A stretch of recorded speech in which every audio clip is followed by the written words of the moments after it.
கர்த்தரும் இரட்சகமாகிய இயேசு கிறிஸ்துவின் நாமத்தில் இயேசுவின் நிலைப்பாறுதல் ஊழியத்தின் சார்பாக இந்த தொலைக்காட்சி வாயிலாய் உங்களை சந்திப்பதிலே மிகுந்த சந்தோஷம் அடைகிறேன். இந்த நாளிலும் கர்த்தர் நமக்கு ஏவுதலாய் தந்த வேத வசனம் என்னவென்றால் சங்கீதம் 4:8 சமாதானத்தோடு படுத்து கொண்டு நித்திரை செய்வேன். கர்த்தாவே, நீர் ஒருவரே என்னை சுகமாய் தங்க பண்ணுகிறீர். கர்த்தர் ஒருவர் தான் நம்மை சுகமாய் தங்க பண்ணுவார், நித்திரை அளிக்கிறவர். சமாதானத்தோடு இன்றைக்கி எத்தனை பேர் தூங்குகிறோம் இல்லை? அப்படி எண்ணி பார்க்கும் பொழுது பல கவலைகள் நம்மை நொறுக்கி போட்டு விடுகிறது. நிறைய பேர் தூங்காமவே கண் விழித்து கொண்டிருக்கிறதை நாம் அறிந்திருக்கிறோம். குடும்ப பெண்களை நாம் பார்க்கும் பொழுது தன் குடும்பம் எப்படி நடக்கிறது என்று எண்ணி கவலைப்பட்டு கொண்டிருக்கிற ஸ்திரீகள் எத்தனையோ பேர். குடும்பத்தில் பாரத்தை சுமக்க முடியாமல் கண்ணீர் வடிக்கிற ஆண்கள் எத்தனை பேர்.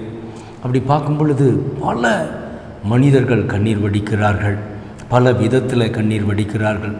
கடன் கஷ்டத்தினால், வேதனைகளை சுமக்க முடியாத பாரத்தினால் கண்ணீர் வடிக்கிறார்கள்.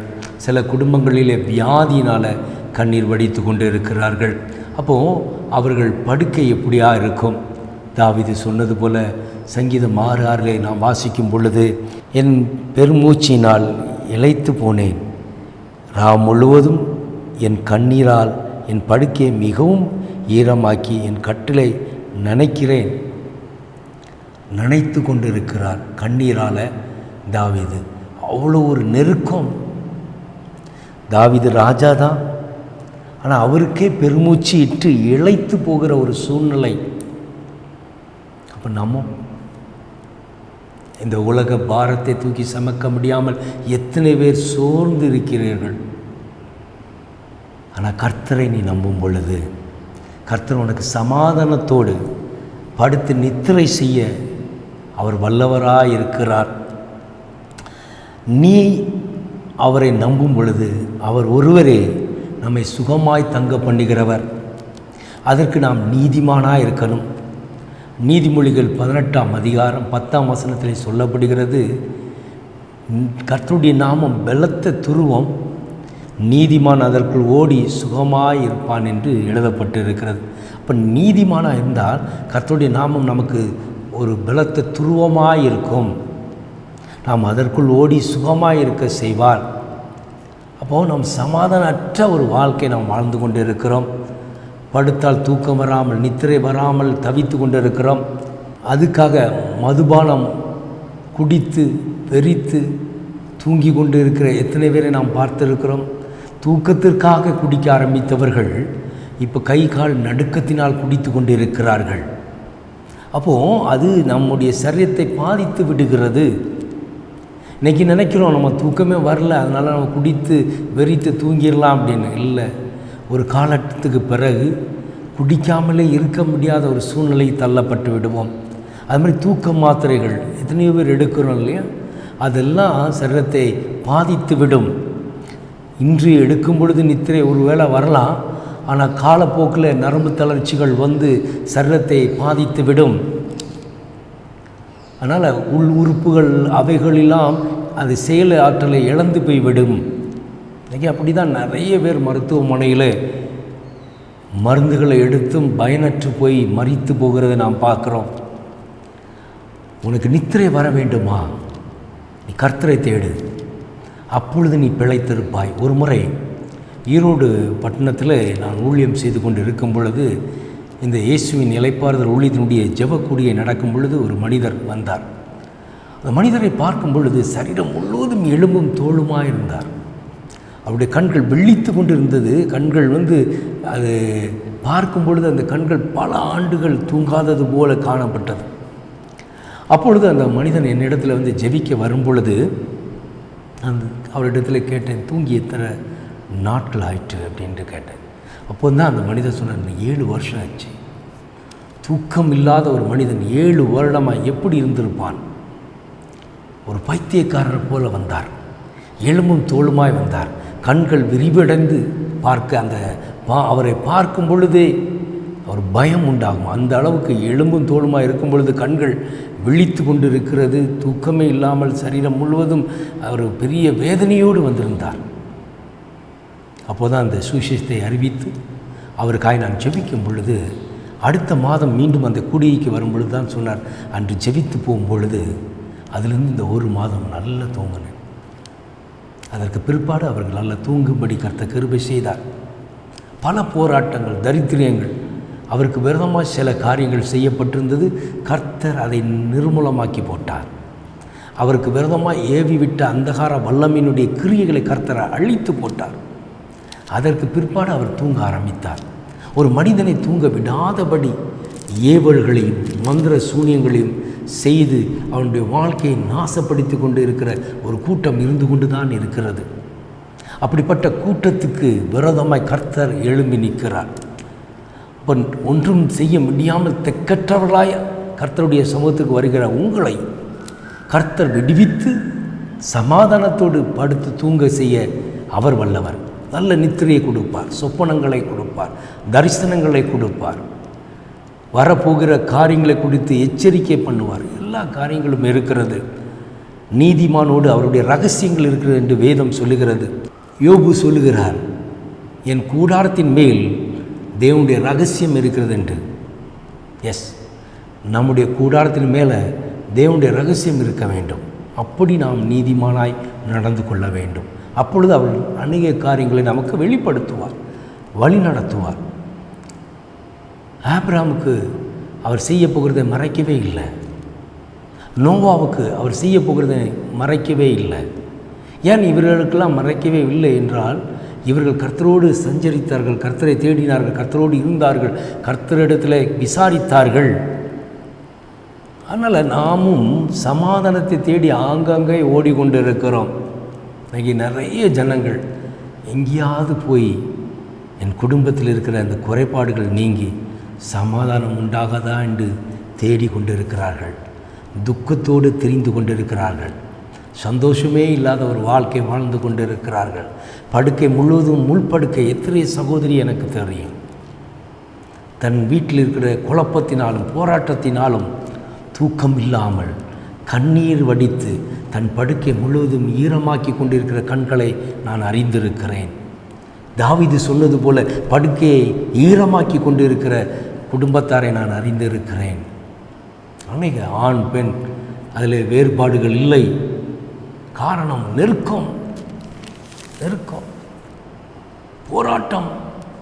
சிலந்தி வளையை போல பின்னி கொண்டிருக்கிற இந்த பிரச்சனையிலிருந்து எப்படி வெளிவருவது என்று போராடி கொண்டிருக்கிறார்கள். ஒரே ஒரு தீர்வு தான், தேவ சமூகம். அவர் ஒருவர் தான் நம்மை சுகமாய் தங்க பண்ணுகிறவர்.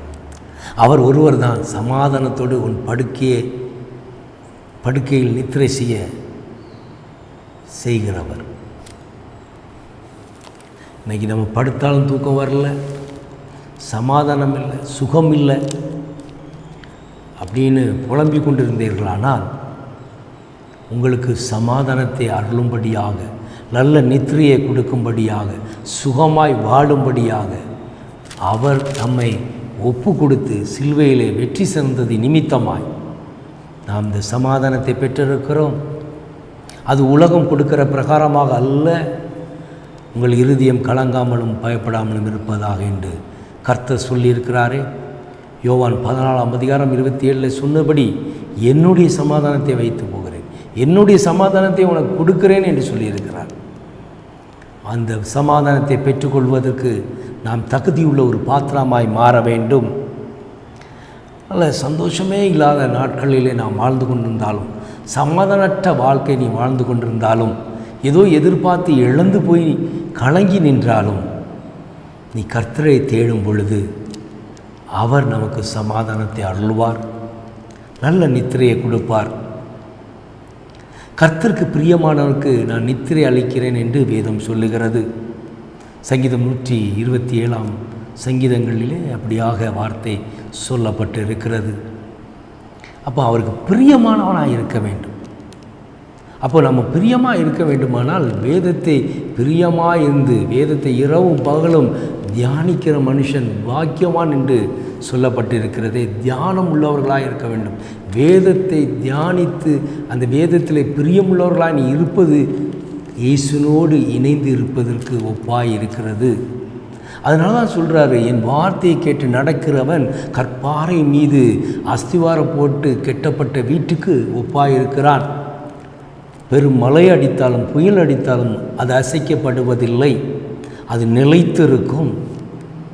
அதனால் அவன் வாழ்க்கையில் எப்படிப்பட்ட பிரச்சனைகள் வந்தாலும் சரி, பிரச்சனை ஒருவனுக்கு வந்துவிட்டால் அவன் தூக்கம் இல்லாமல் போய்விடும், அவனுக்கு நித்திரை வராதுங்க. ஏன்னா நாளைய குறித்து கவலை நாளைக்கு என்ன செய்வோம், இந்த காரியத்தை எப்படி முடியும் என்று அறியாததுனால போராடி கொண்டே இருப்போம். எங்கே ஆத்மாக்குள் ஒரு போராட்டம், ஆவியில் ஒரு போராட்டம், சரீரம் பலவீனம், இப்படி இந்த மூன்றுமே பிரச்சனைக்குள்ளாய் மாறிவிடும்.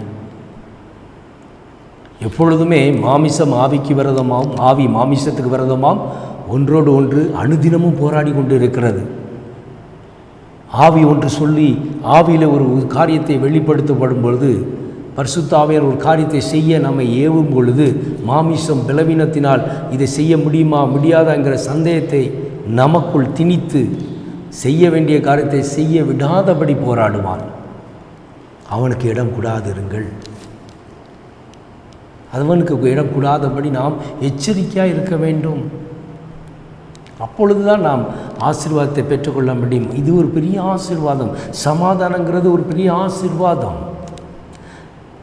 அந்த சமாதானம் உனக்குள் வந்துவிட்டால் உன் படுக்கையிலே நல்ல நித்திரை வரும். படுத்த உடனே தூங்கிடுவாங்க. சரி, சிலருக்கு அது கர்த்தர் கொடுத்த வரம். எங்கே படுத்தாலும் தூங்கிடுவாங்க. சில நேரங்களில் சேரில் உட்காந்துட்டு இருக்கும்போது பேசிகிட்டு இருக்கும்போதே தூங்குவாங்க. ஆனால் சிலருக்கு வேதம் வாசிக்கும் பொழுது மாத்திரமே தூக்கம் வரும்.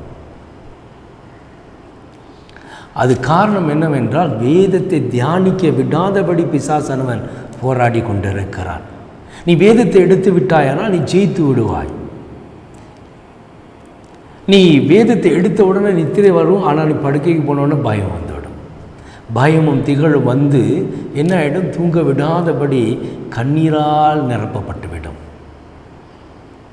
இந்த தேவனாகிய இயேசு கிறிஸ்துவை அறியாத நாட்களிலே என் மனைவி கூட அந்த புற்றுநோய் வந்த பொழுது, வாயில் அந்த புற்றுநோய் முதலாவது வாயில் தான் என் மனைவிக்கு புற்றுநோய் வந்தது. அந்த பொழுது அவர்கள் அந்த வேதத்தை எப்பொழுதுமே அந்த பயத்தினால் மறித்து விடுவோமோ என்ற அந்த பயத்தினால் தன்னுடைய தலவாணி அடியில் அந்த வேதத்தை வைத்து அதற்கு மேலே தான் அவங்க படுப்பாங்க. அந்த அளவுக்கு பயம்.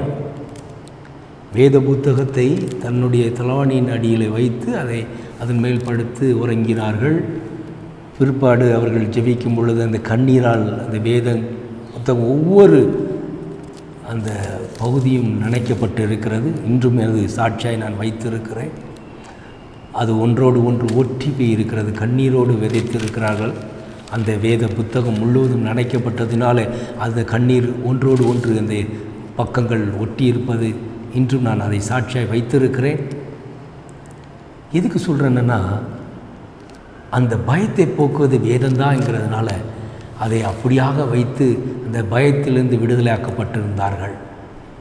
வாசிக்க தெரியலன்னா கூட அவர்கள் அதை தமிழ் பைபிள்னால் அதை கண்ணீரோடு அந்த வேத வாசனங்களின் மீது எந்த வசனத்தில் அந்த கண்ணீர் விழுகிறதோ அதை தமிழ் அறிந்தவர்களிடத்தில் கேட்டு அந்த வசனத்தை புரிந்து கொள்வார்கள். அதை அவர்களுக்குள் ஏற்றுக்கொள்வார்கள். அப்படி தான் அந்த மரண பயத்திலேருந்து ஒவ்வொரு நாளும் அவர்கள் போராடி கொண்டிருந்த நாட்கள் அது.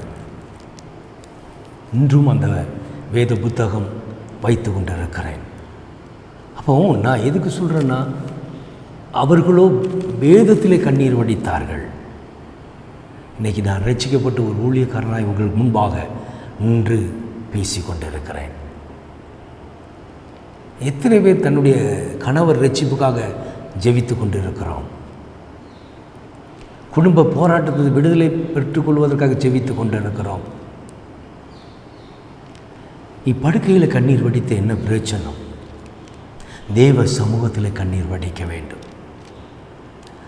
தாவீது நினைத்து கொண்டு தான் இருந்தான். பெருமூச்சு விட்டுக்கிட்டு அவன் இளைத்து போனேன் என்று சங்கீதம் 6:6 சொல்லுகிறார் அல்லவா? அதே போல் இளைத்து போனவருக்கு ஆறுதல் செய்கிற பரிசுத்த ஆவியானவரை கர்த்தர் தந்திருக்கிறார்.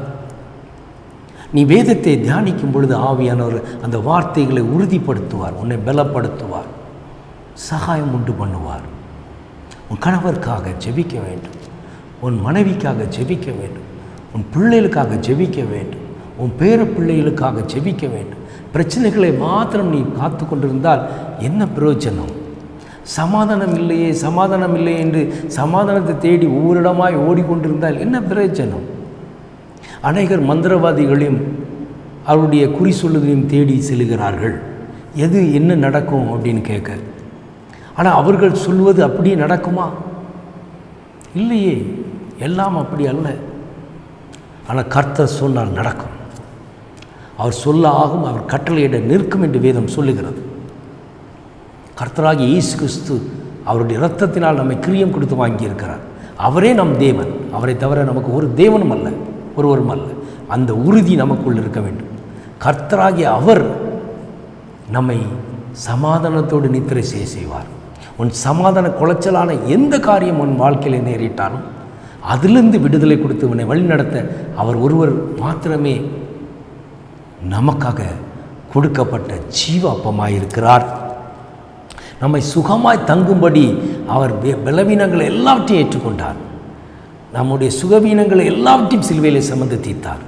நாம் சுகமாய் தங்கும்படியாக, அவருடைய சமூகத்தில் நிலைத்து இருக்கும்படியாக, நம்மை வழி நடத்தும்படி அவர் தம்மை ஒப்பு கொடுத்து இருக்கிறார். அதனால தான் அவர் நமக்காக தேற்றவாளனாகிய பரிசுத்த ஆவியானவரை தந்திருக்கிறார். அவர் நம் நல்வழிப்படுத்தி வழி நடத்துவார். அப்படி அந்த வழியிலே நாம் நடந்தோமானால் நாம் சமாதானத்தை தேடி போக வேண்டாம். நமக்குள் சமாதானம் வந்துவிடும்.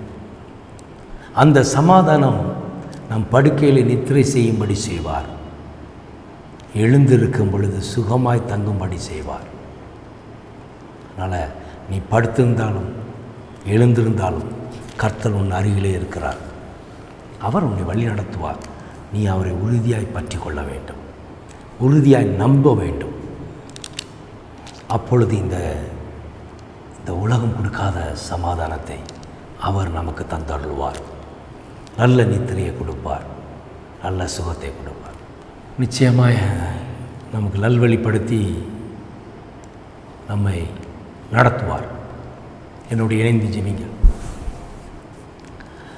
அன்பின் பிதாவே, உம்மை நோக்கி எங்கள் கண்களை ஏறெடுக்கிறோம். கிருபை நிறைந்தவரே, மகிமையின் ராஜாவே, இதுவரையிலும் தூங்க விடாதபடி படுக்கையில் விழித்து கொண்டு கண்ணீரோடு படுக்கை முழுவதும் நனைத்து கொண்டிருக்கிற ஆணானாலும் பெண்ணானாலும் கர்த்தருடைய வல்லமை இறங்குவதா? அப்பா, யாருக்கெல்லாம் என்னென்ன பிரச்சனையோ அந்த பிரச்சனைகள் யாவையும் கர்த்தர் நீக்கி சமாதானத்தை தந்து நல்ல நித்திரையை கொடுத்து சுகமாய் தங்கும்படி செய்வீராக. உம்முடைய வல்லமை இப்பொழுதே அந்த பிள்ளைகள் மீது இறங்குவதா? இயேசுவின் நாமத்தில் என்னோடு இணைந்து ஜெபிக்கிற சிறு பிள்ளைகள் முதல் முதியோர் வரைக்கும் கர்த்தருடைய வல்லமை இறங்கட்டும். இந்த சத்தம் கேட்டுக்கொண்டிருக்கிற அப்பா அனைவர் மீது உம்முடைய வல்லமை வெளிப்படுவதாக. யார் யாருக்கு என்னென்ன பிரச்சனைகளோ அவைகளிலிருந்து விடுதலையாக்கப்படுவார்களாக. கர்த்தர் அப்பா நீர் தொட்டால் எல்லா காரியங்களும் மாறிவிடுமே. அவர்கள் சாட்சி சொல்லத்தக்க, அவருடைய சாட்சிகளில் நிலைத்திருக்கத்தக்க கர்த்தருடைய வல்லமை இப்பொழுதே கிரியை செய்வதாக. இவர்களுக்கு விரதமாய் செய்யப்படுகிற ஆயுதங்கள் வாய்க்காதே போகட்டும். என்னென்ன பிரச்சனைகளோடு கடந்து வந்திருக்கிறார்களோ அந்த பிரச்சனையிலிருந்து முற்றிலும் விடுதலை பெறும்படியாக நான் ஜெபிக்கிறேன். என்னென்ன வேண்டுதல் வேண்டிக் கொண்டு இருக்கிறார்களோ அந்த வேண்டுதலை கர்த்தர் கேட்பேராக. அப்பா, அவர்கள் படுக்கை முழுவதும் மாற்றி போடுவீராக, வியாதியை அகற்றி போடுவீராக. செய்வீராக. படுக்கை விட்டு எழுந்திருக்க கிருபை செய்வீராக. இப்பொழுதே ரைட் நவ் கர்த்தருடைய வல்லமை அப்பா அவர்கள் மீது இறங்கட்டும் என்று ஜெபிக்கிறேன். இந்த சத்தம் ஒவ்வொருவருக்குள்ளும் இறங்கட்டும், வீடுகளுக்குள் இறங்கட்டும். கர்த்தருடைய வல்லமை வெளிப்படட்டும் என்று நான் ஜெபிக்கிறேன். அந்தகார வல்லமைகள் விலகி போகட்டும். இருளின் ஆதிக்கம் ஒன்றுமில்லாமல் நிர்மூலமாக்கப்படட்டும். கர்த்தருடைய உன்னத பலன் அப்பா அவர்கள் மீது இறங்கட்டும் என்று ஜெபிக்கிறேன். எல்லா கெட்டுகளும் அறுந்து விழுவதாக, இந்த தேவனுடைய பிரசன்னம் அவர்களை ஆளுகை செய்வதாக என்று ஜெபிக்கிறேன். இயேசுவின் நாமம் மகிமைப்படும்படியாய் இப்பொழுதே இந்த சத்தத்தினாலே அப்பா கேட்கிற யாவரையும் கர்த்தர் விடுதலையாக்கி உம்முடைய திட்டத்தின்படி வழி நடத்துவீராக. சமாதானத்தோடு நித்திரை செய்ய கர்த்தர் கிருபை பாராட்டும் என்று ஜெபிக்கிறேன். சுகமாய் தங்கும்படி செய்யும். உம்முடைய கிருபையினால் தாங்கிக் கொள். இயேசு கிறிஸ்துவின் இனிய நாமத்தில் ஜெபிக்கிறோம் ஜீவனுள்ள நல்ல பிதாவே. ஆமென். ஆமென். கர்த்தர் உங்களை ஆசீர்வதிப்பார், உங்களை வழி நடத்துவார், உங்களுக்கு சமாதானத்தை அருளி நல்ல நித்திரையும் கொடுத்து சுகமாய் தங்கும்படி செய்வாராக. ஆமென். மேலே தொலைபேசி எண்கள் கொடுக்கப்பட்டிருக்கிறது. உங்களுடைய ஜெப விண்ணப்பங்களை அந்த தொலைபேசி எண்கள் மூலமாய் தொடர்பு கொள்ளலாம். உங்கள் விண்ணப்பங்களை சொல்லி ஜெபித்து கொள்ளலாம். சாட்சிகளை பார்த்து கொள்ளலாம். அநேகர் சாட்சிகளை பகிர்ந்து வருகிறீர்கள். அந்த சாட்சியில் நிலைத்திருக்கும்படி கர்த்தர் கிருபை செய்வாராக. ஆமென். God bless you.